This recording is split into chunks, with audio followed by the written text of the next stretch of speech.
Suatu hari, Rasulullah SAW sedang berkumpul dengan para sahabatnya. Di tengah perbincangan dengan para sahabat, tiba-tiba Rasulullah SAW tertawa ringan sampai terlihat gigi depannya. Umar radhiyallahu an yang berada di situ bertanya, "Apa yang membuatmu tertawa, wahai Rasulullah?" Rasulullah SAW bersabda, "Aku diberitahu malaikat bahwa pada hari kiamat nanti ada dua orang yang duduk bersimpuh sambil menundukkan kepala di hadapan Allah Subhanahu wa Ta'ala. Salah seseorang mengadu kepada Allah sambil berkata, 'Ya Rob, ambilkan kebaikan dari orang ini untukku, karena dulu ia pernah berbuat zalim kepadaku.' Allah Subhanahu wa Ta'ala berfirman, 'Bagaimana mungkin aku mengambil kebaikan saudaramu ini, karena tidak ada kebaikan di dalam dirinya sedikit pun.' Orang itu berkata, 'Ya Rob, kalau begitu, biarlah dosa-dosaku dipikul olehnya.'" Sampai di sini, mata Rasulullah SAW berkaca-kaca. Rasulullah SAW tidak mampu menahan tetesan air matanya. Beliau menangis.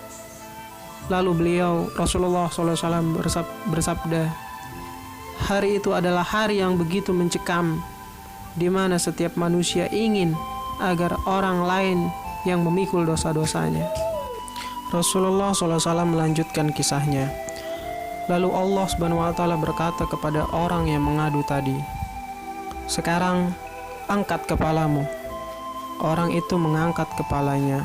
Lalu ia berkata, "Ya Rob, aku melihat di depanku ada istana-istana yang terbuat dari emas, dengan puri dan singgasananya yang terbuat dari emas dan perak bertahtakan intan berlian. Istana-istana itu untuk nabi yang mana, ya Rob? Untuk orang sidik dan untuk orang syuhada yang mana, ya Rob?" Allah Subhanahu wa Ta'ala berfirman, "Istana-istana itu diberikan kepada orang yang mampu membayar harganya." Orang itu berkata, "Siapakah yang mampu membayar harganya, ya Rob?" Allah Subhanahu wa Ta'ala berfirman, "Engkau pun mampu membayar harganya."